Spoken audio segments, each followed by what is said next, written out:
evening, everybody. Welcome back to PSGL. George Morgan here and Jack Kinnett. All the lights are currently lit here on track. And it is go, go, go. Donoso with a crafty manoeuvre up the inside. Masterclass from the Chilean. Crucial championship points on offer here. Do not count down Danny Berezne. Longe has done the job. This is for the win between these two. Freddie Rasmussen wins the United States Grand Prix. Alfie Butcher wins for the first time ever. Lucas Blakely takes the championship. It's Barry Foreman. Jarno Opmeer is your champion.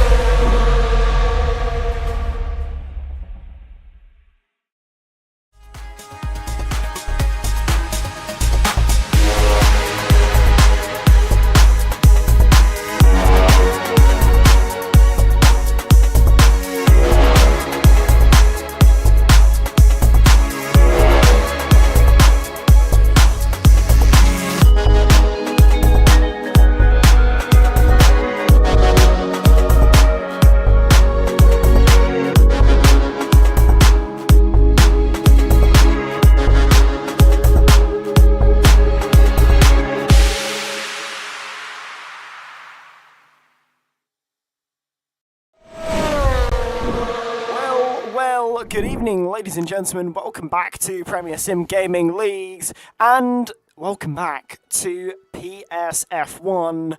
You can't see me at the moment. That is, I don't know what's going on. That should sort itself out in a moment. I will fix that.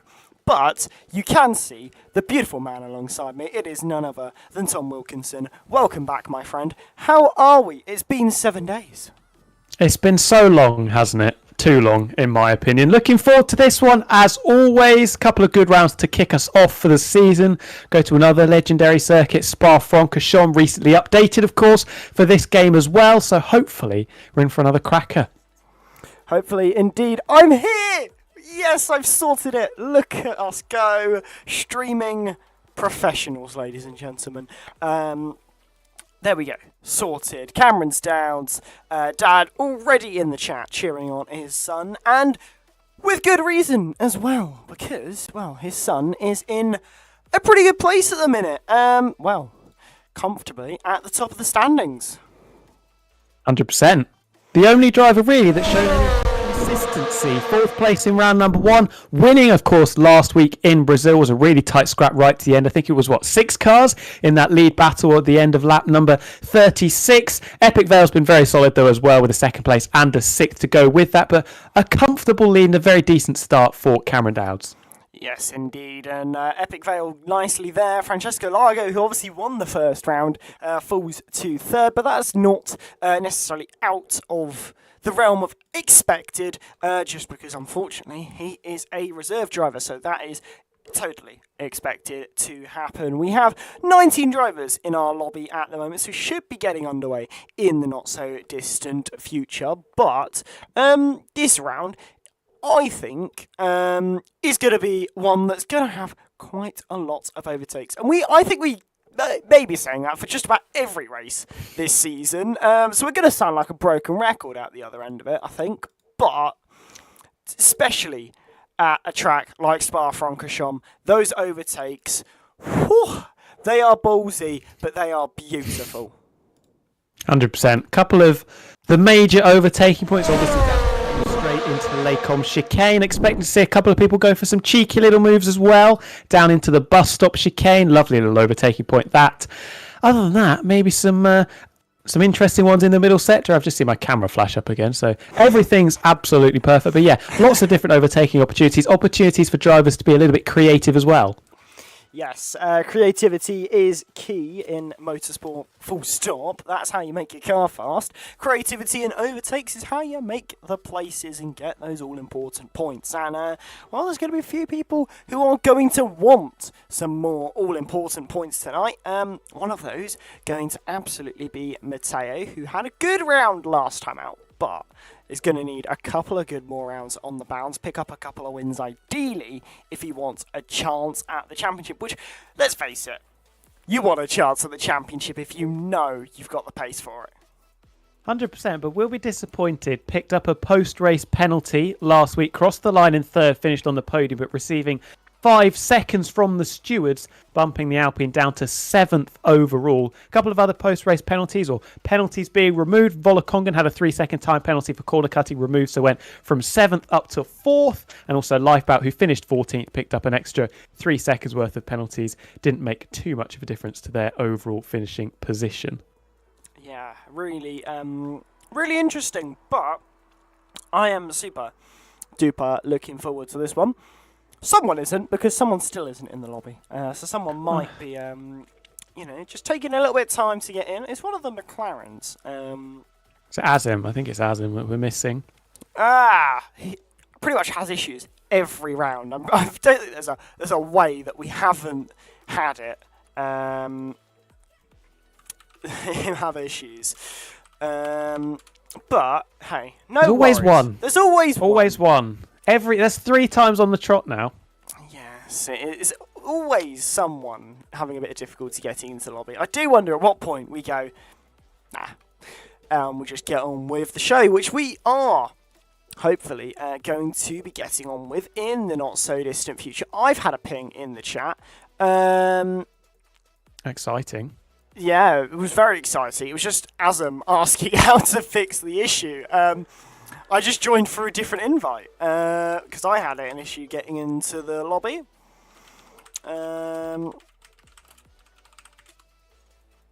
It's never easy. Never easy, is it? No. Everybody watching. This is the No. behind the scenes. The behind the scenes the struggles. The countdown has started, though. Some green ticks are appearing, so yes, I think we are going to be they've been leaving Azam behind. Yes, he's been told to keep on trying, keep on trying, Azam. With the shrugging emoji as well, like, what can we do? Yeah. What can you do? But going to be a good one tonight. We are getting readied up for this 18 minutes of qualifying session, heading your way in a couple of moments' time, and it's going to be a pretty exciting 18 minutes of qualifying because Spa-Francorchamps is a circuit you can overtake, but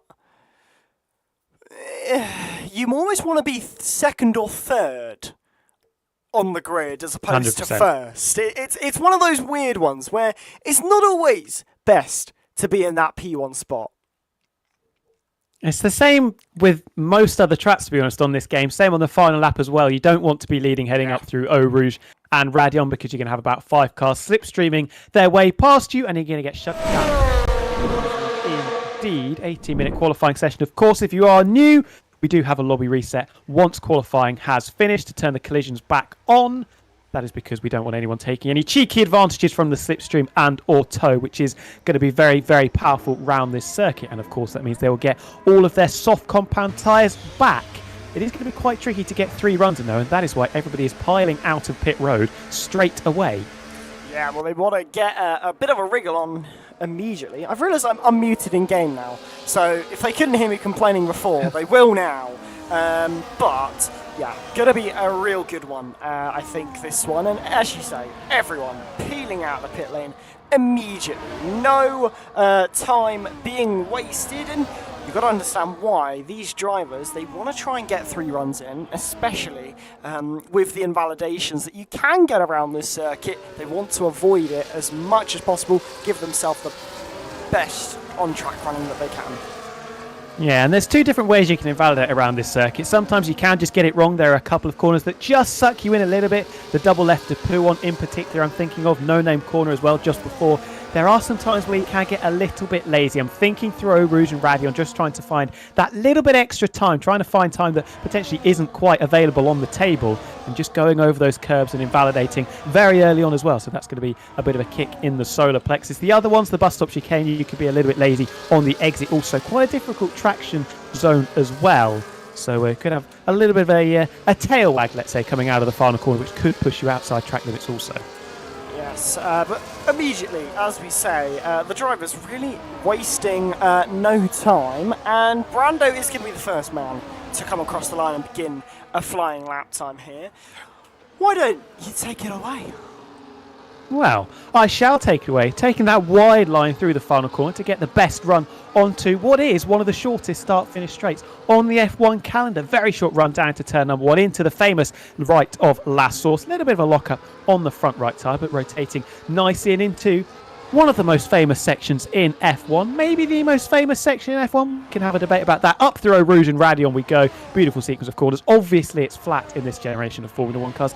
Never used to be back in the day, though, back before you and I were even born. DRS flap comfortably open, using a little bit of ERS down the Kemmel Straight as we head into one of the most technical sections of the track, and probably the most technical middle sector on the calendar. Gets a little bit unstable over the curve through the Les Combes chicane, and again on the exit through turn number 9. Bit of a tail snap, going to lose maybe a couple of tenths there on this run down into Bruxelles, which feels like an endless corner, it has to be said. Turn number 10. Try and get the nose in as much as possible. It will understeer, and then into no-name corner. Just got to be careful that you don't dip a wheel into the gravel on the right-hand side.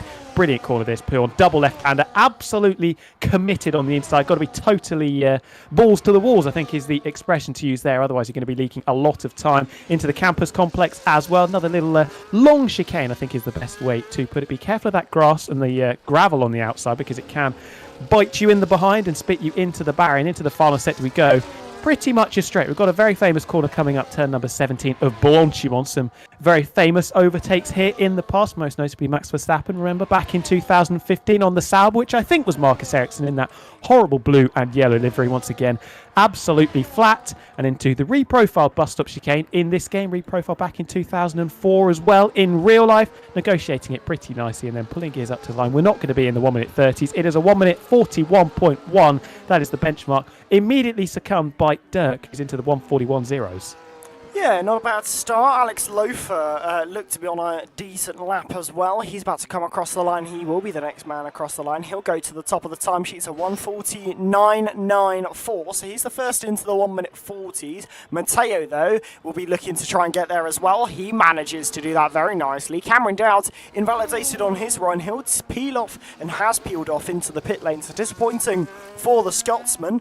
But plenty of lap times in, thick and fast. Gian next across the line. Obviously, no lap time on the board yet. He's 14th. Where can he go? Only manages 12th. The slowest of the bunch so far in this session. Now Sergioli, about to come across the line in a moment. And the Italian has maybe flown a little bit under the radar at times, but will be looking to try and put himself up there with his teammate early doors. But only temp for the Italian so far in this session, but plenty of time for things to change, and there is so much time on the clock. Still 13 minutes, but that out and in lap is very, very long. Longest circuit on the calendar, of course, and we say that, but look at how close it is already. Top 6 covered by less than a tenth. Sergioli, who's less than a quarter of a second off his teammates' time, languishing down in 10th position. I mean, if you're 2.5 tenths off the outright pace in Spa, you're probably thinking you're comfortably inside the top 5, not just clinging onto the fringes of being inside the top 10. Only 13 drivers managed to get the time on the board. Those drivers that did invalidate have gone straight back out there using another set of those soft compound tyres. You would imagine that's going to leave them a little bit out of sync compared to everybody else. Could potentially scupper some of their ram plans also. Yeah, very difficult. Even with these ghosted cars, you can still get in the way of another driver as well. So gotta factor that into the equation. Make sure you don't happen to be at the wrong place, wrong time, and get in the middle of someone else who's on trying to do a lap. But really, no time wasted for Raidillon, who's already out and trying his best to get a wriggle on, get that lap on the board, because as you say, they do really come at you so quickly, these laps around here. And the time, because of how long that lap is, you blink and it's gone down by about 4 or 5 minutes. So really, got to hustle and harry here. And every out lap and in lap has almost got to be its own qualifying lap, because at the time you have to manage it so well around this circuit. But Raidillon, Elia and Lifebout all about to begin their second attempt after invalidating their first. Yeah, they've got to be careful because, like you said, can be quite distracting, these ghost cars in your way. Obviously, no advantage of the slipstream, and all 4 of these drivers coming round through the bus stop corner in fairly close proximity. And you can just see the championship leader, Cameron Dowd, appearing in the background as well. Oscar in the fourth position of this train is the Hassevelia, leading us though up towards Eau Rouge and Radion, behind the McLaren of Lifebout. Lifebout yet to score so far this season. Runner-up, of course, in F2 last season. Sergioli, the reigning F2 champion, has also had a little bit of a tricky acclimatisation period to the new division. Riedel cutting that first set to split with a 30.6. Fairly decent first set for the Kick Sauber. Yes, not a bad sector for him at all, and he's getting quite nicely through this lap, and he does need to try and get the best result he possibly can out of this one, because, well, you know, at the end of the day, with such a short 9-race calendar, every point really does matter all that much more, and when, you know, these results will be taken into account for the next season of PSGL, you've got to bear that in mind. So it really does. You know, maybe points don't mean prizes in this case, but they do mean placement. But Riedel, not a bad start to his lap. He's better than Matteo, so about a half a tenth improved versus Matteo. He's on a good lap, but Oscar, who's in 16th, has just set a purple middle sector as well, so keep an eye on the Mercedes man, because he could be about to set another benchmark time. 100%. We're going to see a lot of times coming. Bit of a tail wag for Riedel. The rear just stepping out slightly, going over the curve through the bus stop chicane, cutting the beam. It is the fastest time of the session so far. First driver into the 40.8's Lifebout, slotting in just behind. Whereas Oscar was purple in the middle sector, only up into 5th place in that Silver Arrows car. Make that 6th as Cameron Dow's first lap time of the session slots him into 4th position in the green machine. It is Riedel leading the way. Tony Roche bumps Lifebout off the front row of the grid by about a third of a tenth, half a tenth separating first and second. Now only the top 4 separated by a tenth. And if we look at some people that were in a pretty decent position, Sergioli was inside the top 10, now down in 15th. Volokongan been bumped down to 16th also. Every driver separated by exactly 1 millisecond inside 6/10 of a second, which for a track like Spa is absolutely incredible. Top 12 covered by a quarter of a second. Wow, yeah, especially, as you say, for a track like Spa, because of how long it is and, well, how difficult it is as well, getting all of these drivers so close to one another, that is quite the accomplishment. Well, I mean, the entire field separated by, what, 6/10 of a second? Don't sweat it. These guys know what they're doing. They're, you know, this is just the average day for them. They know exactly what it looks like, race in, race out. And it's exciting to see all of these drivers, you know, how they tackle to it. And we got more laps on the way. Brando is on an improvement at the minute. Yeah, finding a couple of tenths in the first couple of sectors. Matteo also improved by a tenth in the first sector, but has lost a little bit of time in the middle sector. So the driver that was initially on provisional pole might not be getting that position back. We jump back towards 14th place Brando, negotiating the bus stop chicane as his teammate just in the background pulls into the pits. Is this going to be an improvement? It is. Lots just inside the top 10 and just inside the 1 minute 41 barrier by 2 milliseconds. What about Matteo in the Alpine coming up to the bus stop chicane? Clatters the sausage curb a little bit on the first part of it. Volokongan into the top 5 now as well in the Mercedes. What can the former provisional pole sitter do? It is up to second place, 8 milliseconds, 6 milliseconds even off the benchmark time, but does not, crucially, get first position back. Yeah, Max van der Geest can only manage 13th as well. So a few struggles, I think, for a few drivers here. As I think our next driver across the line will be Casper Flack as well. He's got on a decent lap as well. Green first sector, purple second sector. That's not just the game saying that. That is the telemetry saying that. So he's on a decent lap, but could take him high. Only 7th high, though. So not maybe the lap he would have wanted. And his teammates on a decent lap as well. So he could be about to bump a few places, but that rear end slides, but he goes to the top of the timesheet. Where did that come from? 2 green sectors, 3 green sectors, but enough for Marios to tumble all the way up to the top as Sergioli goes up to 4th, but Enzo Sabaton, wow, that's a huge lap time from him. But still, the entire grid so close, only 5 tenths now separating the entire field. Yeah, the driver's just starting to find that rhythm now. Sergioli's improved to move up into the top 5 sat just behind teammate Matteo. Mario's formula. Surprised that was fastest, to be honest. Probably tells us how good the rest of the lap was, considering he had that big slide coming out of the final corner. Would have lost a little bit of time there, but then Enzo Sabaton saying, scratch that, I'm going to push into the 1 minute 40.7's first driver to do that and lowering the benchmark even further. Is there anybody else on a lap that we should be paying attention to? I don't think so. The majority of them currently just on out laps. Jan has invalidated in the RB somewhere in the first sector, potentially going through Eau Rouge and Radion corner. Casper Flack, like you mentioned, will maybe be a little bit disappointing considering that Scarlet car has been on pole in each of the first 2 races so far.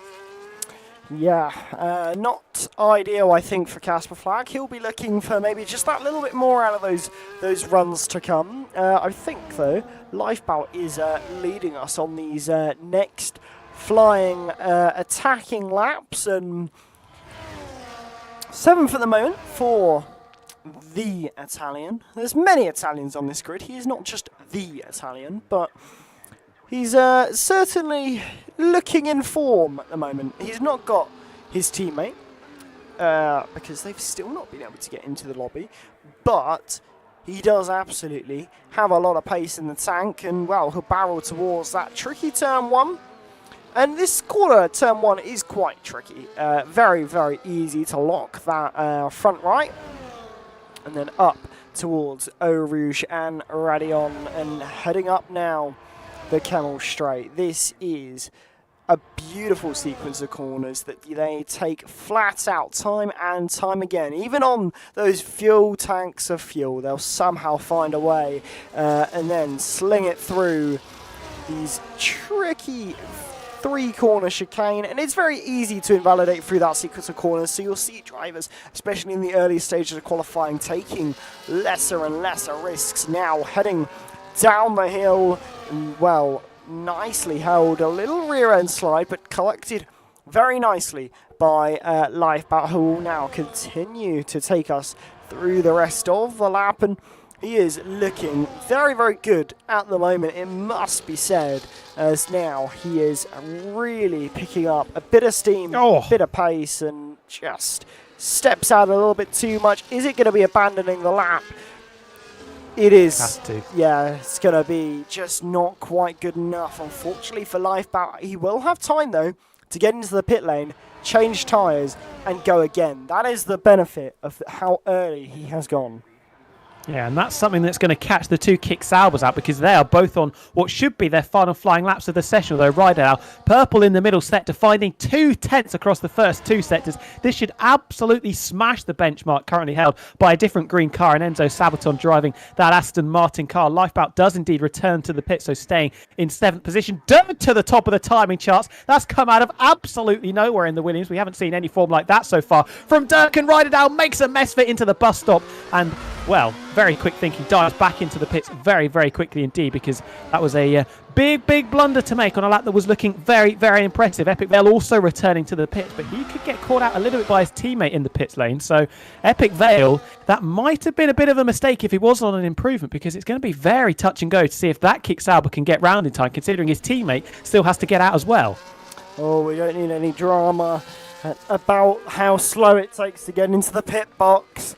Not again, please. We've already had plenty of drivers complaining about things like that. But the green car that was at the top of the timesheet before it was replaced by TF10 Dirk, already back out on track and taking quite nicely to his outlap. And this will be everyone's final runs now. And, well, there's a lot to consider, and a few people who I think are a bit out of position versus maybe where we expect them to be. I would agree. And Ellie, who is currently winning the wooden spoon battle, was on a flying lap, but has just bailed out of it in the middle sector, recharging the battery in that Haas car. Dirk will surely, 100% will not be going again unless he tries to improve on that same set of soft compound tyres, and I doubt we're going to find any real improvement, because the tyre wear is significant enough to mean that you're not going to be able to have another go. And Epic Vale, we wondered whether the Kick Sauber, that's currently second in the championship, would have enough time to get out again. Has been caught out by sort of running at the same pace and in the same sort of position as his teammate. Rideout's going to get round just about, but Epic Vale is going to be 15th at best, and I would not be surprised if he gets bumped down into last. Yeah, a 1:41 flat. It's not the worst lap time in the world by normal driver standards, but PSF1 standards, that is not the lap of dreams for sure, that is certain. Enzo Sabaton, though, hoping for a lap of dreams for himself. No invalidations is what he'll be praying for as he now kicks off his final flying lap here, heading up now through Eau Rouge and Radion. Attacking those curbs. Elliot, the driver in front, the Aston Martin, will be the second over the line as Dirk confirming that he will not get round for another attempt and does not want to burn up those tyres. First of all, it's Elliot through the first sector split. Finds 0.2 of a second. That's a decent improvement so far for the Haas. What about Enzo Sabaton? Down by nearly 3/4 of a tenth. That could be crucial. Decent amount of time that's going to have to be found in this very tricky and technical middle sector. Yes, indeed. Elliot, I was really interested to see what the Haas would do. They went for a recharge lap and then going again.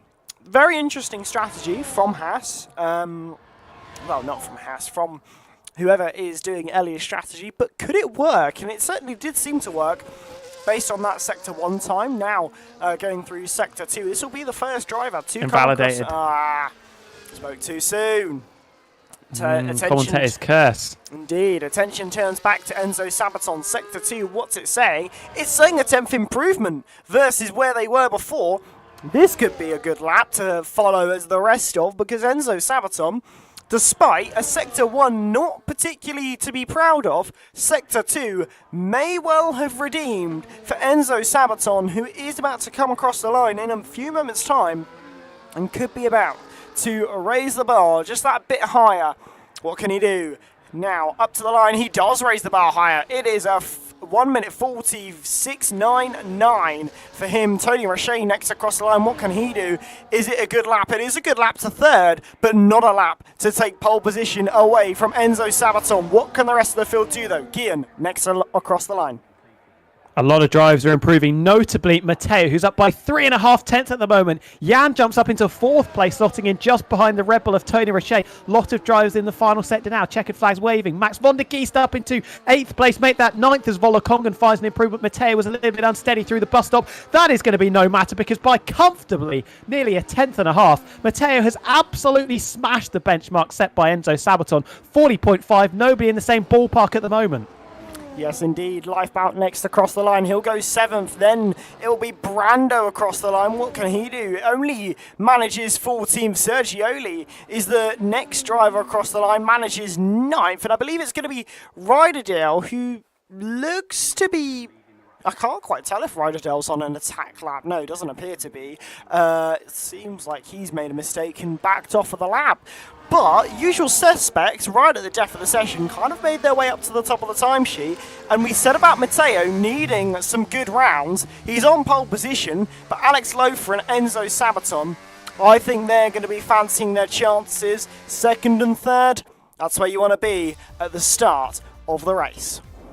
100%. Good late lap from both of them. Alex Loeffler in particular, because that V-carb was a little bit down the order and has traditionally been a good qualifier so far this season. The drivers in the 40.7s will probably be feeling a little bit disappointed that they couldn't extract any more out of the car. Enzo Sabaton bumped down a couple of places, ending up in 3rd, ahead of Dirk, who was, of course, provisionally on pole. Casper Flack, Cameron Dowds, Lifeboat Mario's Formula, Sergio and Tony Roche rounding out our top 10, covered by just under 1/4 of a second.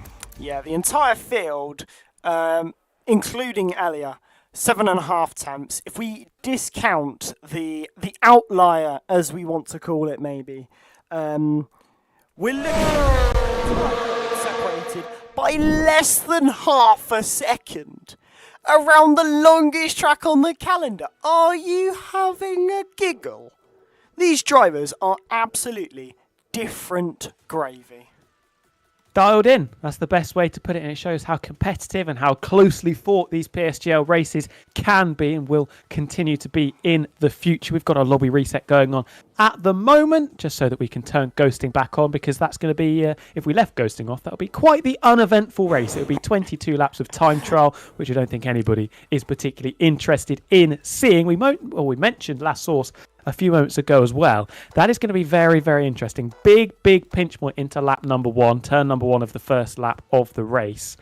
I am expecting fireworks. I think that's the best way to put it. Traditionally, we see a collision on the opening lap, whether that is in real life or in PSGL, as we're watching drivers absolutely destroy their cars on the run-up into La Source. But I'm expecting a few drivers to fall victim to the La Source treatment. Yes, absolutely. I'm expecting quite a bit of shenanigans in this race, but hey, we love a good old bit of the shenanigans. I've just remembered I need to hit myself with a lobby rejoin to try and hopefully fix some weird thing that happens with the graphics when I don't do a lobby restart. For some weird we call it a feature here at PSGL, or so I'm told. So I will be rejoining the lobby, but a lot of big talking points really in that one, and I am really keen to see who pans out better come the end of the Kemmel Straight, because you gotta say that Matteo could fall, third easily, just due to the slipstream, the benefit that you get from that, if not even lower, just because of how juicy that slipstream effect is. We could be 3 or 4 wide potentially coming out of Eau Rouge and Radion. Remember back to 2018, we were 4 wide between the two Force Indias, Vettel and Hamilton. What a moment that was to start off the race. I wouldn't be surprised if we see something similar. Obviously, we think a couple of people are going to come a cropper going through turn number 1. But once you've escaped the danger zone, it's going to be incredibly hard fought. We've got to mention the strategic element as well. The DRS trains, we talk about them so much, but it is a feature of this game. If you lose the DRS, drop out of the 1 second window. We saw how powerful it was last week in Brazil. You're going to be finding the rest of your race very, very challenging indeed. Yes, indeed. It was going to be interesting to have a look and see quite what we get out of this one. Are we going to have our own "Here Comes Sebastian Vettel" moment? I would absolutely, dearly love to have a moment as iconic and sensational as that. But the lobby restart, the grid being set, ghosting being turned off, already underway, and yeah, everyone is going very, very interesting. The reaction to them in qualifying. Azim has been told to try and get into the lobby, to try and get into the race, but I don't foresee any luck there. We've got an interesting one. Really, really is an interesting reaction from a lot of people, but Casper Flack congratulating Matteo on a good lap, and I think definitely Matteo got a good lap right at the end when he needed it most, because there is a lot of pressure on that Italian shoulders. 100%. And I've seen Owen in the chat, who, if you remember, competed in round number 1 as a reserve in Bahrain. Also was in PlayStation F2 recently, competed at Spa-Francorchamps and was absolutely rapid. So I'm not surprised, that Owen potentially fancying his chances if he was turning up in this race to potentially even nab pole position and a win. I love the fighting talk from the drivers that aren't here as well. Just makes the atmosphere that much better. Yeah, so a little bit of trash talking I see going on as well. Elia cooking, as always, was actually said by Ewan in the Discord. Saying about the Hassan, maybe the not so much pace that was there, and then Kryptonite hit them with the "earned yourself another season as reserve," which I think is dirty. That is an insult from the head steward, but hey, the response was, "Cheers, bro, you're too nice." But Azim doesn't appear to be getting into the lobby, which does mean that as soon as the grid is set, it should be go time. Yes, I've just seen Azim say that they're cooked, so that could be could be curtains. curtains. Yep.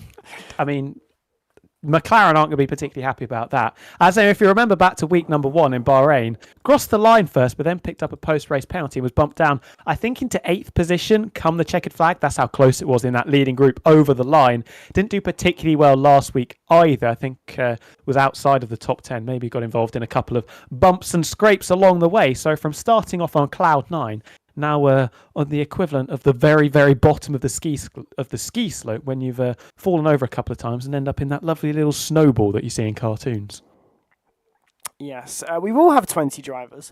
It appears Lafiti is going to be filling in for the McLaren that hasn't been able to participate in qualifying. Ryan just simply said, yeah, nah, I'm not having that. Try fix that for next time. And I only feel for the poor man who hosts and sorts this out every week and has probably had to deal with so many connection issues over the time. If I speak, we're in big trouble. I've got to be careful. Yes, indeed. Very much so. But hey, it's going to be a good one, I think, this race. An exciting one for definite as well. I'm thinking in my head, I haven't even got a Scooby as to who I'm going to pick for this race win. Because, my heart would be on Matteo, who had great pace last time out, looked really strong, but then he's not starting in necessarily the optimal position. But then, who would I say is in the optimal position? Is that going to be the man in third? Is it going to be the man in second? I think it's really anyone's game. 100%. Lauren's also coming in, F2 from last season as well, saying that they did a 0.4, so how is pole nearly a 0.7? Obviously, the track conditions weren't working very much to their liking. I'm noticing that Epic Vale's not in the lobby, and Latifi's slid into that kick Sauber that was vacant, so we're still sat on 19 drivers. And as I say that, Epic Vale does jump back in. Latifi's going to have to get out of that car. I don't think there's a Williams that's going to be available for Latifi, so it's going to be the vacant McLaren of Oscar Piastri's car. Yes, indeed. Hoping to do a decent job for the Papaya outfit. And the annoying thing is that messes up all of my graphics and everything. The fact we've jumped, I literally was changing them all over just as we were leaving qualifying to be 19 drivers because I saw Azim didn't get in. And then guess what? They go and find someone to jump in. So it looks like I'll have to go and change a few bits back the other way. But hey, my issues aside, we've got a really good one, I think, brewing here. And well, we've now got a bit of an unknown as well. We've got a driver who's stepping in at the very last moment who could be amazing on pace or could be absolutely tragic. And we won't know until about a minute's time. The unpredictability of PSF1, everybody. I mean, the fact that they're a reserve in PSF1 probably says that they've got some decent pace. Azam in the chat can't take it anymore with these joining issues. Both of our hearts go out to you, Azam. We would have loved to have seen you taking part today, but unfortunately, the F1 gods having other ideas. Yes, as per usual, the F1 gods not necessarily being our best friend. That is for absolute certain, but what is absolutely also certain is the fact that we are getting readied up for the race now. So, just in case it's been too long or you've just joined us, here's a reminder of where we are going racing today. Well, it is Spa-Francorchamps then that begins us up for round number 3 of our championship. 19 turns, the longest circuit on the calendar at 4.352 miles. And it is a beautiful trip through the Ardennes forest. And it is a really beautiful circuit, but has some really beautiful and iconic corners. Eau Rouge and Radion build onto that lovely Camel Straight. Plenty of overtaking opportunities as well as you look towards the bus stop chicane, but also some of those more sweeping and long corners. If you've got the grip and the overspeed, maybe try it around the outside or down the inside if you're feeling that little bit ballsy. 2 DRS zones and 2 detection points as well, making those moves down that Camel Straight maybe just that bit easier. Who will we see going side by side? Well, we're only a matter of moments from finding out. So let's take you trackside for the Belgium Grand Prix. we How are. exciting. Indeed. Very exciting. I always like it when I get to use that lovely, lovely track map because I feel it gets forgotten about sometimes. I do agree. I'm having a look at the race director just to see if I can see any strategies without obviously revealing them to people so that they can get a bit of an advantage. But I am seeing some very interesting decisions. I was at one stage seeing all three colours. Oh, well, that's always good. We like seeing a bit of variety and a little bit of colour on that. That's always 100%. indeed. Well, we should be, hopefully, fingers crossed, going. We have got information given to us from Casper Flack. Rain expected at the end of the race. Oh. Ooh, we like that one.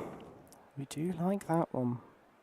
As if things couldn't get any more Spa-ish. I For know. the want of a better term, but classic Belgium, isn't it? Classic Belgium. Hopefully it doesn't rain like it did in 2021. That would be an infamous Belgium rather than a classic Belgium. But Could you 2008 was it? The one that rained right at the end. We had Hamilton and Raikkonen basically battling for the win while they were skating all over the place on the slick tyres. And then I think Hamilton got a post-race penalty for overtaking off the circuit. I could barely walk at that age, so not a clue. Could barely walk. It's taking a little bit longer than usual to ready up. But here we go. As I say that, 2, 3, 4, 5 red lights here, and it is round 3 here in Belgium, and we go racing once more. It's a good start for our championship leader, Matteo, who takes us to, not championship leader, our race leader, who takes us towards turn number 1. Dirk making up a place versus Enzo Sabaton. There is a lot of moving in this field, but look, side by side through Eau Rouge, surely not. Sensibly backed off by Enzo Sabaton, but surely someone will try and go side by side. I believe Tony Roche went side by side through Eau Rouge and rally on, but here we go, down the Camel Straight. Who will overtake? Down here, it's pretty easy to make a move with no DRS. Look at Lifebout, thinking about slinging one down the inside of Casper Flack, but not able to make the move. But a compromised exit for the Ferrari. Could see the McLaren make a move. Will it? Holding off for the time being, but lap 1 of 22, Matteo leading so far. That was all very calm and orderly, wasn't it? Not quite what we were expecting. The only real thing I saw of note was Volokongen getting a little bit lost, I think, off the grid. Ended up on the grass on the run-up into turn number 1. Volokongen also the only driver not to be starting on the hard compound tyres. That Silver Arrow is on the mediums, but has been leaking places. Started from 12th, now 14th, grappling to hold on to 14th because Epic Vale is sending it around the outside of the campus complex, but unable to get that kick Sauber far enough alongside to get the overlap and the position.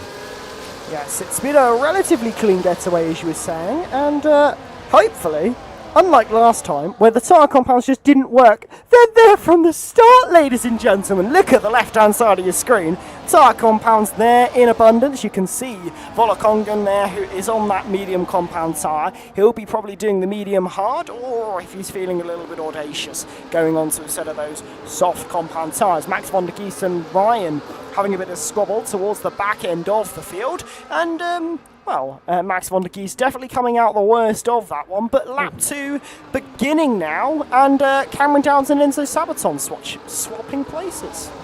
Yeah, it was actually a little bit of a mistake from Enzo into turn number 1. Dirk going slightly deep, Enzo going even deeper and running wide, and that is allowing Cameron Downs on the run through Eau Rouge and Radion to relegate his teammate temporarily, potentially now confirming to relegate his teammate down into 5th position. So from 3rd on the grid, couple of places leaked in the opening stages. Make that 6th place as Casper Flack in the Ferrari powers past, also thinking about an opportunity up the inside of Cameron Downs. It was a late little look, but sensibly, I think, backing out of it and holding station in 5th position. Enzo Sabaton losing 2 places there, courtesy of that little blunder down into turn number 1. Yes, indeed. As you see there, behind in the background as well, Brando and Marios battling side by side as well. And that's over 11th and 12th. And, well, they got to try and get into that top 10. That's what they're fighting for. They're fighting over to be the first driver to have a hunt into that top 10. And Brando is going to be that man trying to make a move on Tony Roche, who's rounding out the bottom of that top 10. But let's bring up that useful information. Who's gained the most places so far in the race? Ryderdale and Brando, both gaining 4 places so far since the start of the race. Your biggest loser Marius, who's in 12th at the moment, followed by Enzo Sabaton, Guillen, Max van der Geest as well. All have lost 3. So quite a few drivers losing a lot of places, but there's also quite a few who've gained quite a few. And Enzo Sabaton could be dropping a 4th position because Lifebad in the Papaya McLaren all over the rear end of that Aston Martin in the final sector, but Lifebad just having a bit of a wobble coming through the bus stop chicane. It gives Enzo Sabaton a little bit of respite, only for a few moments though, as we come round La Source for the 3rd time. It is Matteo, 3/10 clear of Alex Lofer, out in front. Fairly equidistant gaps from 1st all the way down into 9th place. There's a little bit of a separation between Ride It Out and Tony Roche. Is this going to be the lead changing hands for the very first time? You bet your bottom dollar it is. Through goes Alex Lofer in the RB, taking the lead away from Matteo, and Dirk is going to follow suit as well. From 1st to 3rd goes the Alpine car. Alex Lofer now leading from the Williams of Dirk. Cameron Dow's slotting in behind him 4th. Yeah, and Lifeboat did make the move on Enzo Sabaton quite easily, so the Papaya is moving up in the world, and he's now ahead of Enzo Sabaton, who now slips further back to 7th. He's really not had a great start to the race, but is this in the long term? Is this a long-term plan for Enzo? It could well be, so we'll have to wait and see on that one.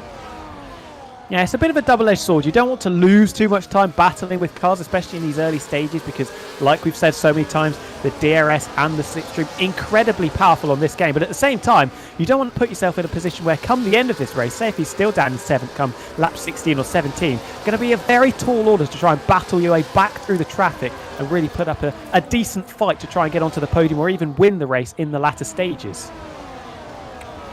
Indeed, yeah, we're looking pretty good so far though. No real drama or incidents, but Volokongan making a place versus Tony Roche. So he's nearly on the fringe of the points as Lifebout and Sergioli, as well as Enzo Sabaton, have a little bit of a squabble there. That sees Sergioli move up into 7th place, and that's going to be even more of a detriment to Enzo Sabaton's race, as there's a change for 2nd and 3rd. And that is Matteo falling to 3rd now. And, well, if he's had a compromised exit, you could see Cameron Dowd thinking about a move here. Well, it's Dirk that's going to be under pressure, nearly 9/10 off the back of Alex Lofer, going to get very little effect from the slipstream. We could be 3 wide here going down the Kemmel Straight. Can Matteo force that Alpine alongside? Can we be braver on the brakes? It's actually Dirk up the inside, holding station in 2nd position and leading Matteo to battle away with Cameron Dowd in the exit. Just about enough room for the Aston Martin on the outside, but respectful racing between the pair of them. Cameron Dowd trying all he might to get up into the podium places, but Matteo staunchly defending that 3rd position for the time being. And Enzo Sabaton leaking another place into the bus stop. It was a lovely move up the inside from the reigning F2 champion in Sergioni, but as I say that, commentator's curse, another position lost for Enzo Sabaton. A massive wobble going through Pouhon corner, down into 9th now for the Aston Martin, that of course started from 3rd. Yeah, this is maybe a qualifying of dreams and a race of woes for Enzo Sabaton. The pace just doesn't seem to be there for the Aston Martin, and you've got to wonder, why is the pace not there? What is causing there to be so many issues going on in the cockpit of that car? Let's have a look at the lap times, because I think this will be a really true understanding of how his pace is looking. If we compare our race leader to Enzo Sabaton on the last lap, 1 second difference. I think we may understand a bit as to why Enzo Sabaton is struggling so much. He just doesn't seem to have any pace at the minute.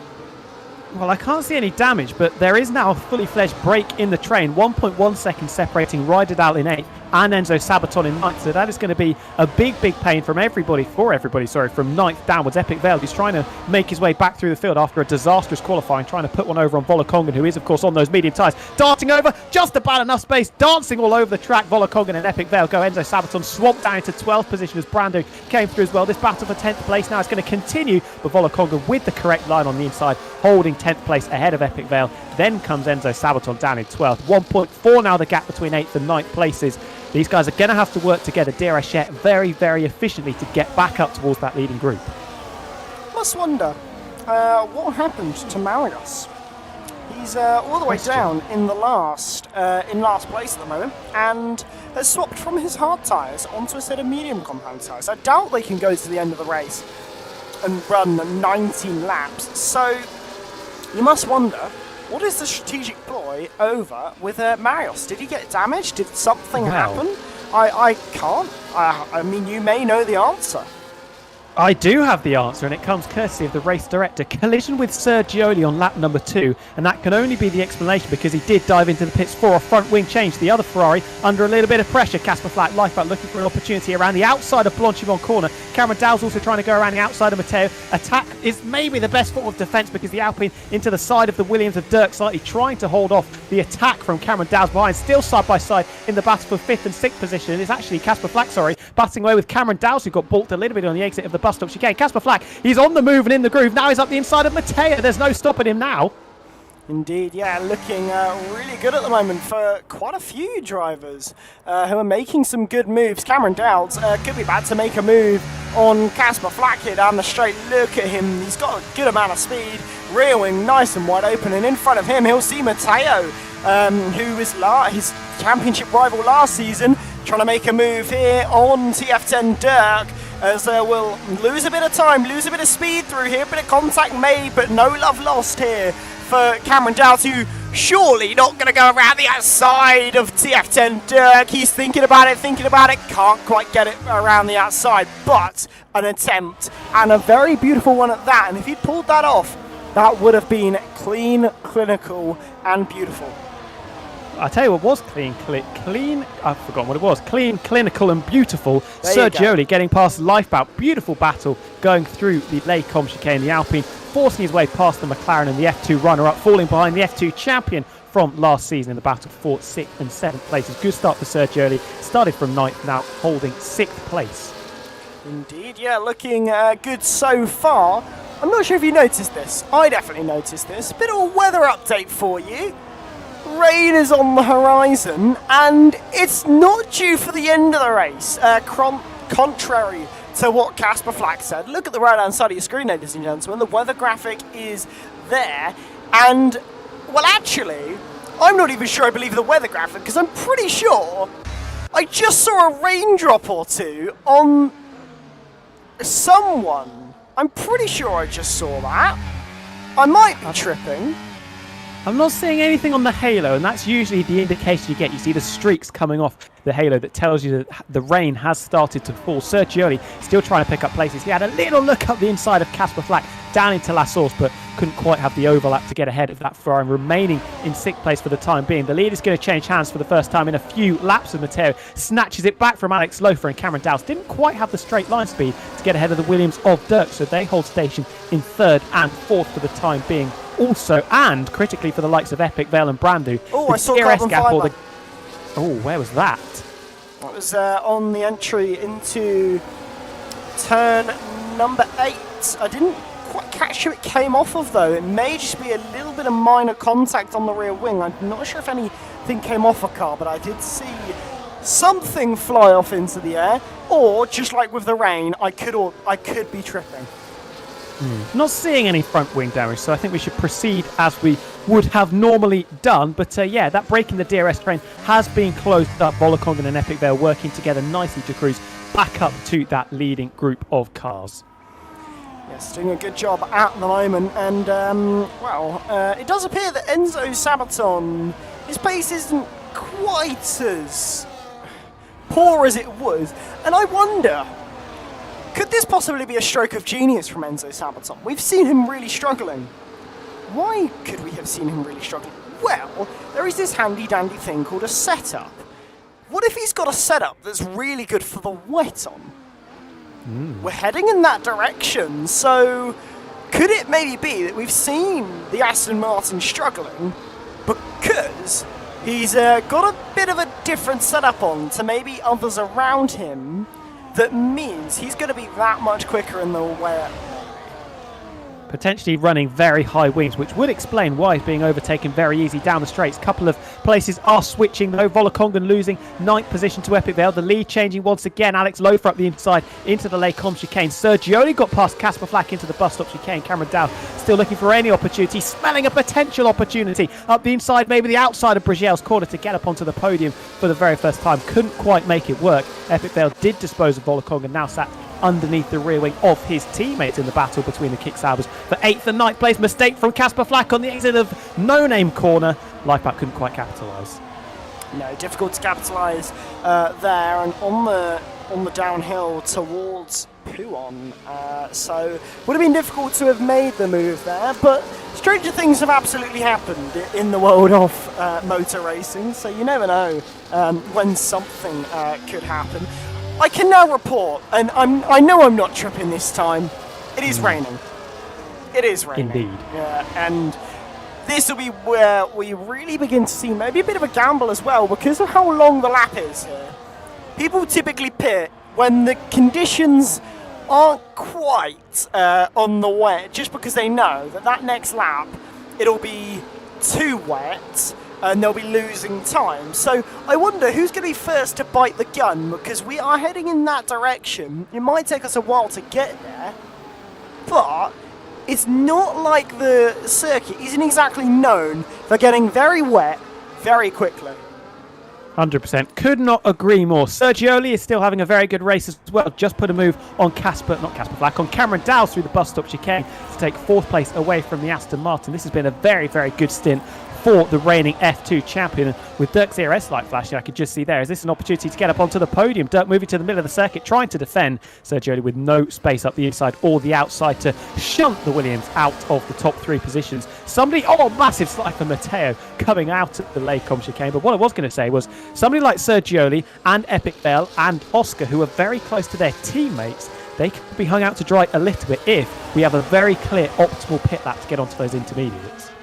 Yeah, indeed, they really could be a little bit on the back foot if that does happen. But we've already had our first gamble onto that compound, courtesy of Tony Richet, who's gone on to a set of Inters already. I definitely think it's too early, but I think it'll be interesting to see just how the pace is on those intermediate tyres. So I'm going to be keeping a real close eye on the telemetry to see just how far off the pace they are, because I think we're only probably going to be a couple of laps away, because knowing this circuit, it can get wet very quickly.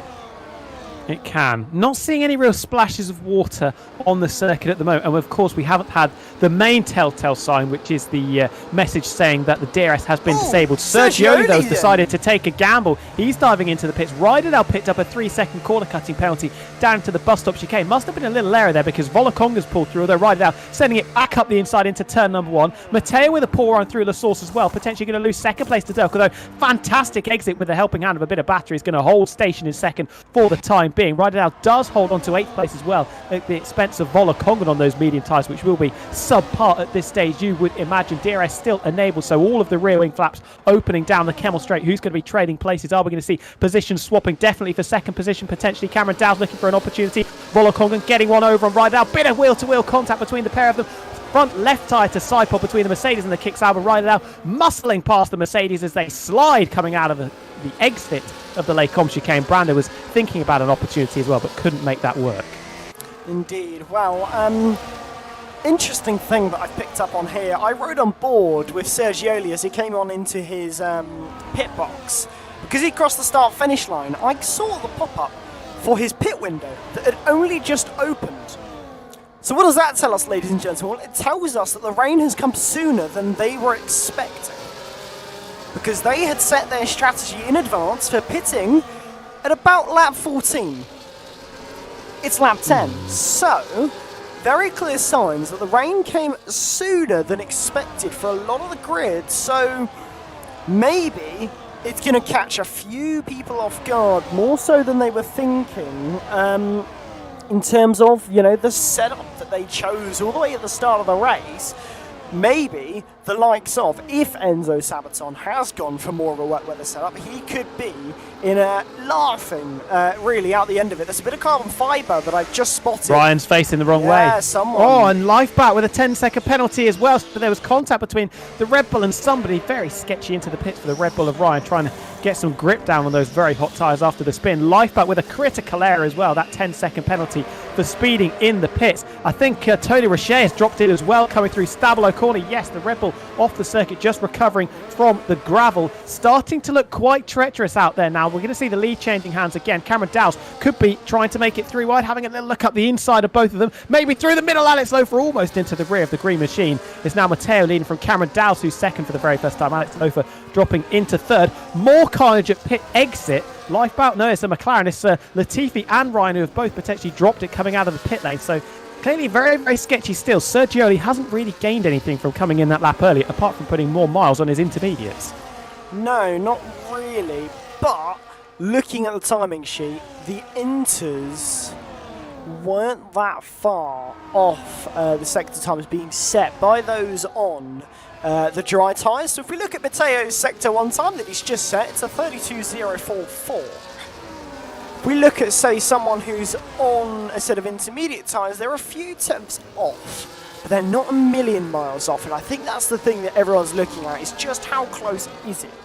I don't think it's quite time just yet, but in some sectors, like Sector 2, the swing goes from the hards to the inters. So the inters are actually faster in Sector 2 than the hards are in Sector 1. So you've got a weird scenario where some compounds are better in some sectors at the minute, other compounds are better in others. But Matteo has given up the gun, as has Cameron Dowles and Alex Lofer, but Ryderdale sticking it out for the time being.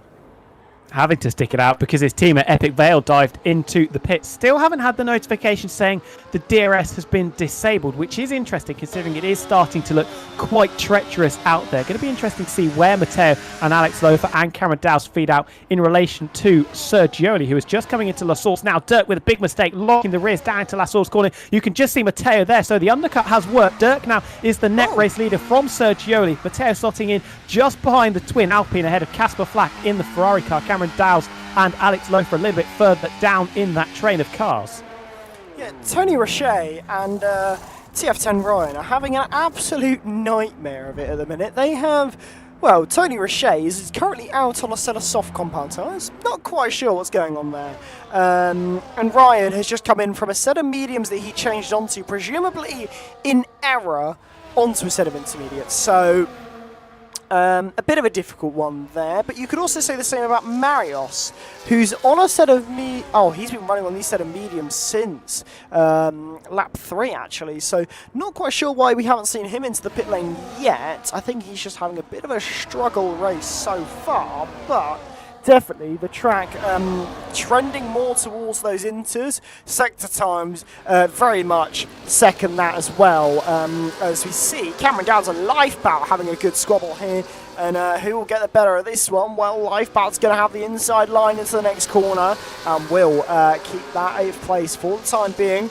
But a very good and very fair defence from them, as there's a yellow flag in Sector 3. That's not Cameron Dowdes. Tony Rocher. That's Tony Rocher, who's for some reason on my telemetry has called himself Cameron Dowdes.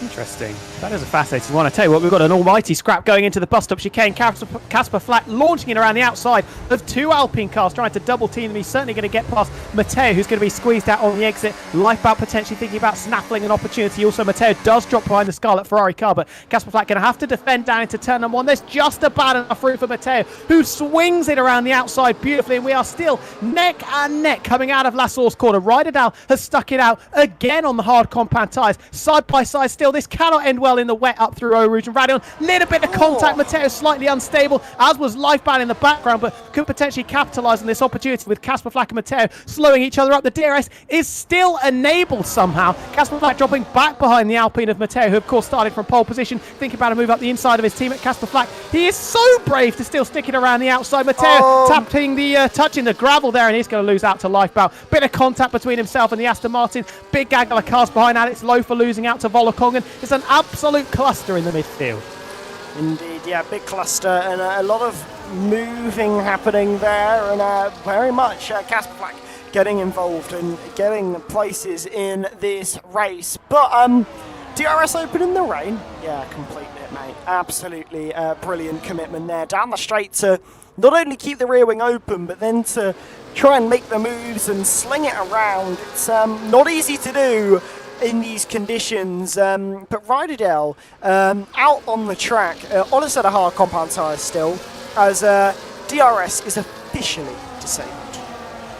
Yeah, I think that's a couple of laps too late, I would say. And Ryderdale, I don't really know what the strategy is here. Maybe it's going to get dry again come the end of the race. That could be a strategy. But surely as he locks the rears onto the curbs and goes into the bus stop chicane absolutely perfectly sideways, he's going to dive into the pits. Battles are plenty going into the bus stop. Lifeboat launches it up the inside of Casper Flack into the penultimate corner. Bit of contact again, this time between the McLaren and the Ferrari car, tucked up underneath the rear wing of the Alpine car. Matteo, earlier in the lap, held off Cameron Dowd's assault going through the middle sector, still side by side. These two have been battling it out for what feels like about 5 laps. Inside line for Lifeboat into turn number 1. Could get pinched a little bit on the apex as Dirk takes over the lead of the race. Casper Flack with the traction and the confidence on the exit to hold firm in third.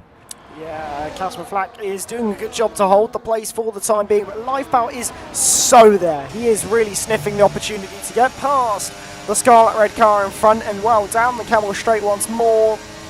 Does he fancy his chances this time around? Well, he won't have DRS to help him in his pursuit. Oh, he gets a little bit crossed up, goes into the rear of Casper Flack, but doesn't appear to be any damage to the McLaren. Keeps it nicely on the road. No pace really lost, but Matteo diving down the inside there into turn number 8. Beautiful, as now they head through No Name Corner. And, well, Matteo, brilliant commitment, brilliant move. Done, dusted, signed, sealed, delivered. He is up into 4th as Lifeboat overtaken by Cameron Downs as well. Yeah, just a little bit put out of kilter by that battle with Matteo, allowing Cameron Downs to file through also in a couple of places. Lost for the Papaya McLaren car. Need to remember that Lifeboat also has that 10-second penalty looming over their head, courtesy of speeding into the pit lane. This is going to be a fascinating battle. Obviously, no DRS, so the battery management is going to be key, as are the exits coming out of turn 1 in particular and out of the bus stop chicane. Got to be careful that you don't have a little bit of a whoopsie potentially. Casper Flack burning a bit of ERS to close right underneath the rear wing of Sergioli, who in turn is doing the same to Dirk. And we could be potentially 3 wide. I think there was a bit of contact on the run into Blanchimont there because Sergioli was very much sideways. Matteo trying to get involved, trying to get third place back around the outside, launching it around the outside. The bravery on the brakes. It is clean as you like as we stay side by side, neck and neck to start lap number 15, cutting the beam. Cameron Downs, is he sniffing an opportunity? He's a little bit too far back. Matteo looks incredibly confident on the brakes. Sergioli less so, bit of a wobble under braking into turn number 1 with the traction on the exit. That is beautiful from Matteo. Yes, Matteo is really having to pull out all the cojones at the moment to try and keep all of these places, make the moves as well, but then also to make them stick. It's not easy to do around this sort of circuit, especially in these sort of conditions, as he will think about a move on his teammate, can't make a move on his teammate, but look at Cameron Downs trying to do a move around Casper Flack. He will go down the inside on Casper Flack and makes that move nice and cleanly. So lick the stamp, sends it up to 4th place for Cameron Downs, and now last season's 2 championship protagonists back together on the road. 3rd and 4th as it stands. Cameron Downs, though, in a very different situation to where he was at this point last season, because he's leading the championship, whereas he wasn't, I believe, at this point last season. But even still, Matteo not really in the hunt as much. How will this affect the way they do battle? Well, something that I am noticing, Sergioli, who obviously pitted the earliest out of all of the front runners, seems to be struggling a little bit with the rear tyres, and that could be down to coming a little bit too early and burning up those rears slightly while the track was a little bit too dry for the grid stripe intermediate tyres. This is going to be very, very close. Through Stabilo we go. The 2 Alpine cars, both of them in unison, getting a little bit out of shape. The gap is just under 0.3 of a second. Will Sergioli think about a move down into the bus stop chicane? I don't think he is quite close enough. Lifeboat all over the rear wing of Casper Flack. This battle royale is going to continue between Ferrari and McLaren. Which way are we going to go? It's Lifeboat to the right-hand side. It's the inside. Dirk missing the braking zone, going into the bus stop chicane. Cameron Downs thinking about trying to sling it around the outside of Matteo, but that door is slammed firmly in the Scotsman's face. Little bit of bumping and grinding as we cut the beam to start 16. Casper Flack and Lifeboat continuing to try and knock 10 bells out of each other into the braking zone of La Source. Lifeboat nearly clatters the inside barrier. That'll be the first time we've seen somebody do that in this race. That's just going to put him slightly offline, and Casper Flack for the time being holds 5th. Yeah, Lifeboat just really had to bide his time there, as he did nearly. For a minute then, I actually thought he was going to clatter that barrier, but move here looking likely between Matteo and Sergioli. Doesn't happen. in the end. But look at Cameron Dowds. He's very close onto the back of these top three. That I really do wonder, is Cameron Dowds biding his time just that little bit more versus those around him? Is Matteo down the inside there into turn number 8, now heading through No Name. And, well, no way to hold that for Sergioli, who falls to third and could be in the realms of slipping off the podium because he's struggling on those inters. And a bit of respite also for Casper Flat because Volokongen has relegated Lifeboat down into 7th position. So a car in between the dueling Ferrari and McLaren. Cameron Dowds, thinking he saw the tiniest of gaps to go around the outside of the Alpine of Sergioli into turn number 13 of Campus, but that door was always going to be firmly slammed shut, and perhaps quite wisely opting just to sit behind for the time being. Matteo and Cameron Dowds certainly look like the most confident in this leading battle. Matteo in particular, we've seen it countless times, very, very brave and very, very confident under braking into heavy braking zones. Yes, and always supremely late on the brakes, all of these top 4 drivers, to be fair to them. But it's going to be a case of who could be the latest on the brakes in such tricky conditions. It is really difficult to get it spot on in these sort of conditions. But what I was saying, we were mentioning earlier on about who maybe had a right setup on. Enzo Sabaton. His pace looks quite good. Pace might look good. Position 6 laps to go in 13th, though. That's the that's the tricky thing. 8 tenths faster than Dirk, who's leading at the moment. Well, Dirk might not be leading for much longer, and he is not going to be leading for much longer because had a terrible run through original value and is under severe pressure down the Kemmel Straight. Once again is late on the brakes, down into the Les Combes chicane, skating off the circuit goes the Alpine of Matteo. There was not enough room around the outside, and this could be Sergioli taking the place back, battling away with Cameron Dowds also in the background. Matteo rejoins, spat back onto the circuit, into the path of Dirk as they continue this duel down into Brigel's corner. Surely there's not enough room around the outside. Dirk running Matteo out of road for the second time in as many corners. And the Alpine, for the time being, holding station in second place. Epic Vale with a 3-second penalty. Sergioli dropping behind Cameron Dowds, and Lifeboat losing a couple of places also. Yes, really everything going a little bit peep-tong, I think, on this lap. As maybe a little bit more desperation kicking in because we are getting towards those later stages, and because it's more difficult to make moves in wet conditions, maybe you do want to be first on the final lap because you know that it's actually going to be really difficult for someone to have the overspeed, make the overtake, and actually it may be just that little bit easier and better for you and your own chances if you are in that P1 spot on the final lap, maybe. But Cameron Dowds has got to get into the hunt and chase it first, and Casper Flack and Volokongen are going to have to keep fighting and chasing their positions as well as they both continue to squabble and struggle in their own respective ways in this race. But a lot of drivers all very close together, and a couple penalties there as well with Epic Vale and Lifebout. It is really, really quite going to be a very fun ending to this race. Crucial mistake for Sergioli as well through Blanchimont. Bit of a wobble, running off the road and losing a few places from 4th, I think he was, down into 8th place now. The driver that is on the oldest intermediate tyres of anybody in this leading group of cars. Cameron Dowds is on the grass in his attempts to try and get a couple of places down the Kemmel Straight. It's going to be Matteo and Dirk round 2. Deja vu from the previous lap. Again is Matteo running off the circuit, running out of road. This time Cameron Dowds is much closer, nipping at the heels of the pair of them. Are we going to be 3 wide down into Brigel's, coming back onto the circuit. Advantage Matteo around the outside of Brigel's corner. Dirk with the inside line now, really cranking on a lot of steering lot there. Is he going to run him out of road for the second time in as many laps? Got to be careful now into No Name. Corner gets very, very tight. Big pinch point on the apex. Pinch point, that's definitely not the right way to put it. Down into Pool we go with Cameron Dowds having a look up the inside. I thought he was going to send it up the inside, but matters not, and staying in third. Yes, this squabble is getting all the more heated and it's looking all the more beautiful as we go.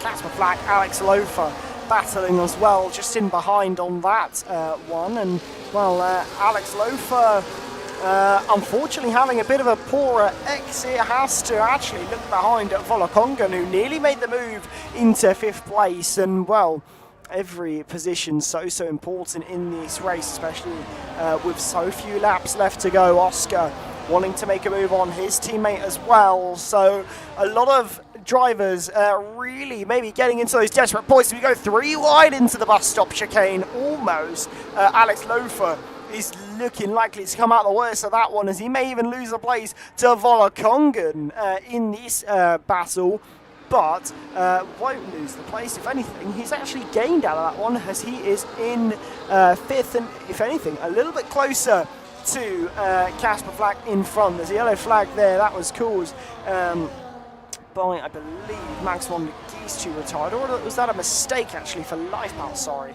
there in Sector 1. But heading up that Kemmel Straight once more, Matteo and Dirk side by side once more. Surely it doesn't happen for the 3rd time. And it does not happen for the 3rd time. Cameron Dow's close once again, trying to go around the outside of turn number 9. Couldn't make it work. Look at the concertina effect on the exit though. Cameron Dow's to the left and to the right he goes. This time it's the outside of Brigel's. Matteo and Dirk doing battle round number 3. And they're in exactly the same position that they were on the previous couple of laps, although the Williams struggling a little bit more now. Matteo with the outside line through no-name corner. And finally, at the 3rd time of asking, textbook stuff around the outside. Cameron Dow's following in the footsteps of the Alpine car, and Dirk relegated a couple of places from 1st down into 3rd. Yeah, it was absolutely beautiful for Cameron Dowds. It was like a door left wide open for him, just so he could sneak down there, get that 2nd place, and sweet as you like it for the Scotsman, who now sits in 2nd place in this race. But looking overall, Enzo Sabaton, his pace has still been holding up quite well. He's now into the points, so into 10th. Definitely not as good as the 3rd place he started, but hey, take what you can get out of the race. Some points is better than no points, especially in a season as short as this one. But around the outside, Casper Flack on TF10 Dirk. Could this be another place lost for the Williams man?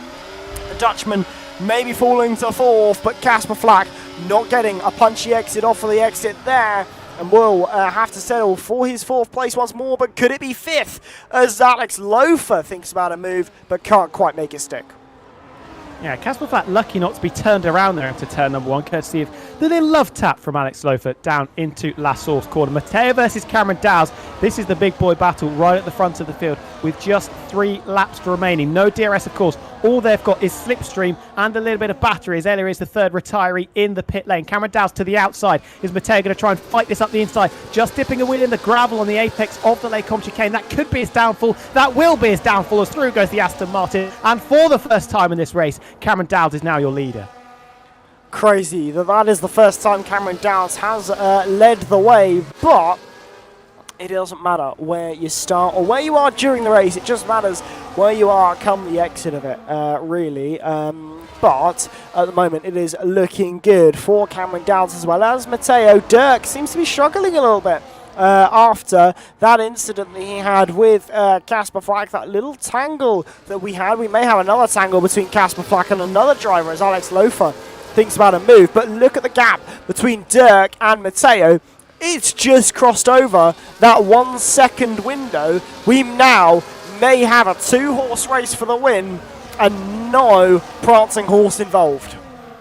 Exclusive battle, you would think, with just a couple of laps to go. Dirk really struggling. Obviously, no DRS, so it's not like he's going to have a big impact from falling 1 second away from that leading duo, but he is going to be permanently now under pressure from a very angry train of cars behind. Matteo almost pushing Cameron Dowd into the braking zone of the bus stop chicane, but wasn't quite close enough to launch it up the inside or indeed around the outside. Good bus stop on the entry for Dirk, but losing time on the exit. A little bit of wheel spin for the Williams cars. We cut the beam to start 21, the penultimate lap of the race. Alex Lofer, is this his opportunity to snatch 4th away from Casper Flack? Logs the rears, bit of a barge into turn number 1, muscles his way past the Ferrari. I don't think Casper Flack will be particularly enamoured by what he's just seen. It was a little bit dirty, but it was certainly effective.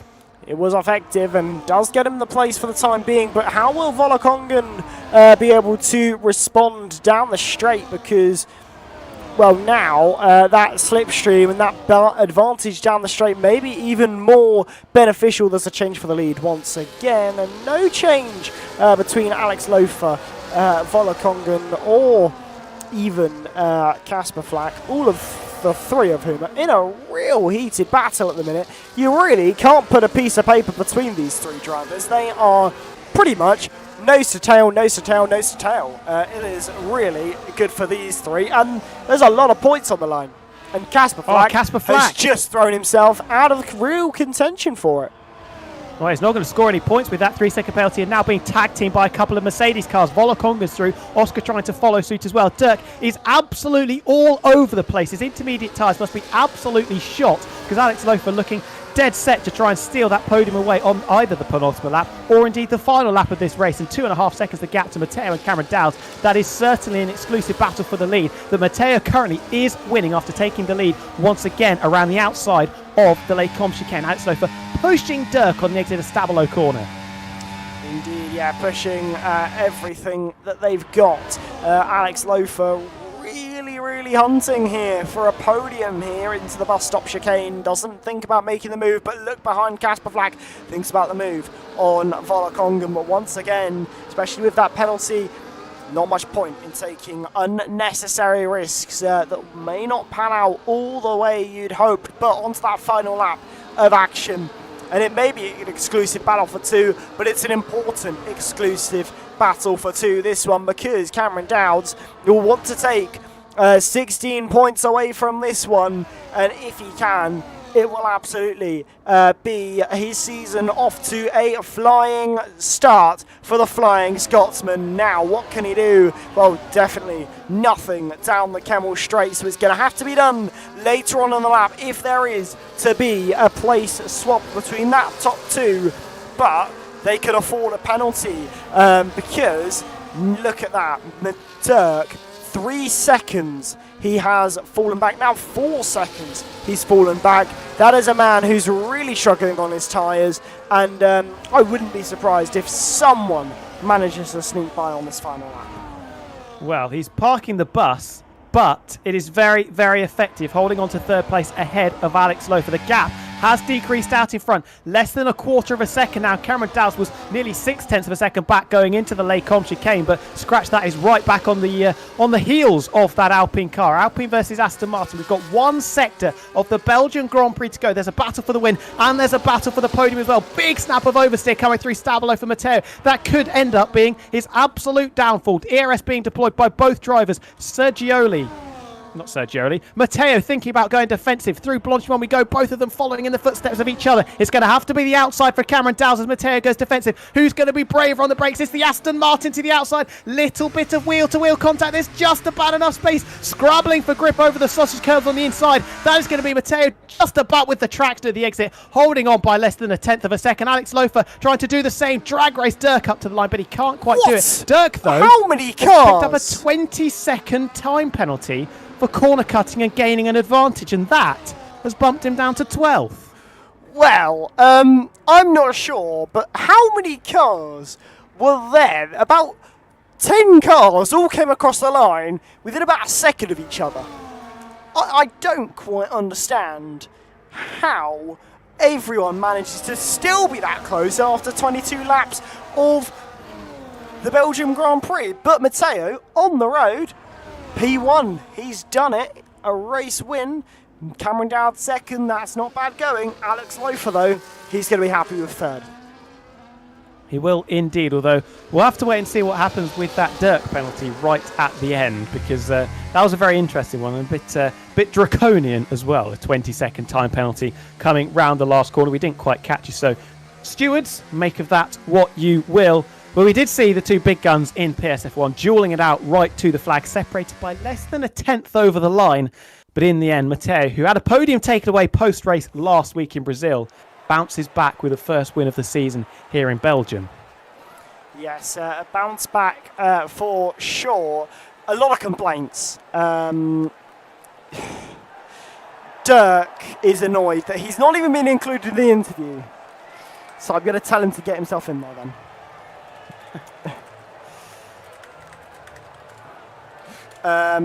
But yeah, he thinks his penalty is 100% removable. Well, 1,000% is what he said. But the stewards will have to absolutely have a look on that one. But a lot of comments being made about Alex Lofer. A lot of them not very happy about Alex Lofer.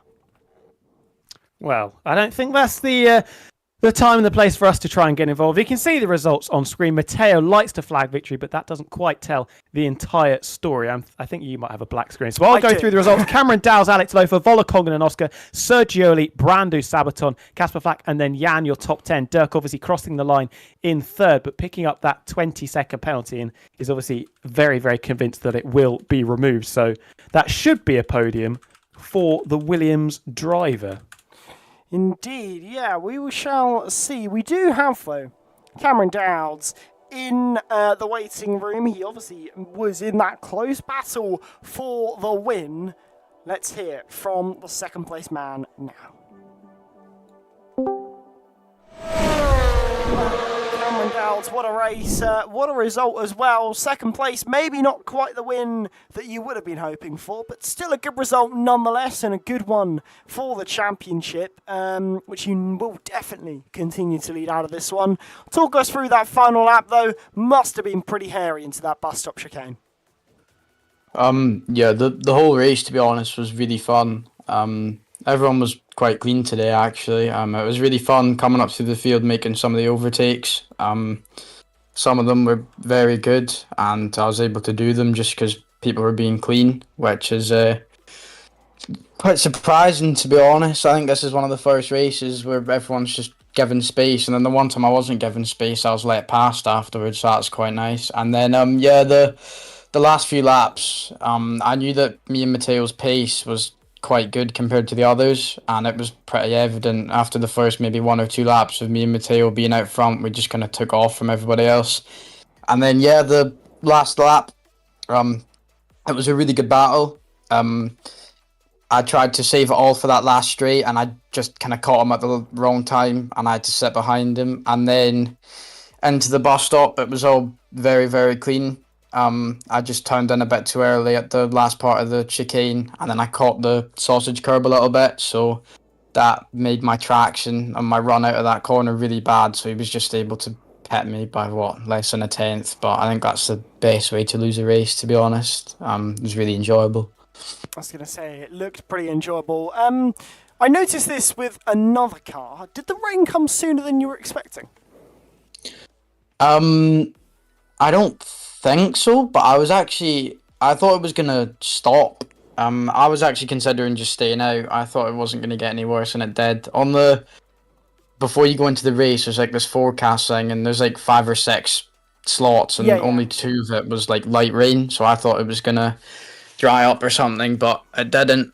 And to be honest, I think my pace was better in the rain than it was in the dry. It was good in the dry as well, but I think me and Matteo were on a different level in the wet. Yeah, absolutely did seem it. Questions from you, Tom? I just want to know how tricky the transition was from dry to wet, because it looked like a very long crossover period, and from our perspective at least, it didn't quite look like there was a definitive lap that everybody should have come in on. Yeah, I don't think there was, to be honest. I think it was really marginal, like the inters were 3/10 a lap quicker or something. But it's pretty stressful when it's a slow crossover like that, because you're just wondering if you should have pitted the lap before, the lap afterwards, and it's quite stressful. Nice. Right, we will let you go and enjoy the second place, mate, but we will hopefully see you next time out. Right, cheers. See you. See you later. There's Cameron.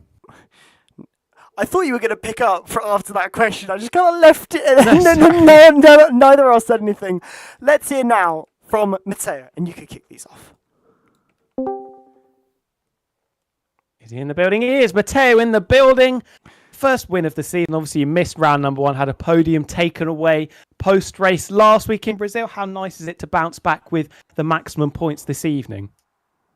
Good evening, everyone. Of course, it feels really good to finally be back on the podium and with a win as well. Of course, being stripped off my podium last week was absolutely deserved, because what I did isn't really worthy of a good driver. So totally right penalty. I just tried to regroup and come back stronger tonight. Gotta say I'm quite happy because I managed the race fairly well, I think. Not the perfect management, but in the end, it was enough to take the first win of the season on. From our perspective, it looked like you were very confident under braking, especially in the wet conditions. Was that something you were feeling? Were you feeling particularly punchy under braking, making some of those overtakes? So of course, having a two-lap overcut on most of the drivers, I had more grip going into the corners, and of course, my new wheel as well helps me with braking better than others. At some point, I just decided that to win this race, I should have sent it on everyone at every chance I had. One of the keys to win tonight was to be confident under braking, both to make overtakes and also to keep the gap to Cameron in the last lap. Nice one. Byron? Well, I will ask the same question that I asked the man before. Did the rain come sooner than you were expecting? And what was that radar showing? Because Cameron said that he expected it was going to dry up at the end of the race. So the weather clearly seems to be different for everyone. What was it saying for you? I absolutely agree with him, because according to the initial forecast, rain should have come at about 3/4 of the race. So I expected to go a lot longer on the hards and to not have to struggle at all on the inters. That wasn't the case, because rain came sooner. We had to pit for inters at about halfway through the race, and of course the track not being that wet at the start of the second stint and in the last laps, of course, made us struggle on the inters. And the rain absolutely didn't come when we expected. Yeah, I did wonder. I saw a pop-up come up for the pit window opening for another driver, and they predicted lap 14 or so. If you could do the whole race again, in hindsight, would you have started on the mediums instead? In hindsight, maybe yes, because we didn't really have to do a long first stint, and I think that mediums would have lasted quite a lot. I think it wouldn't have made a big difference, but it surely would have helped me to keep a nice gap to the guys behind in the first laps, and of course helped me throughout the fights that happened in the first stint.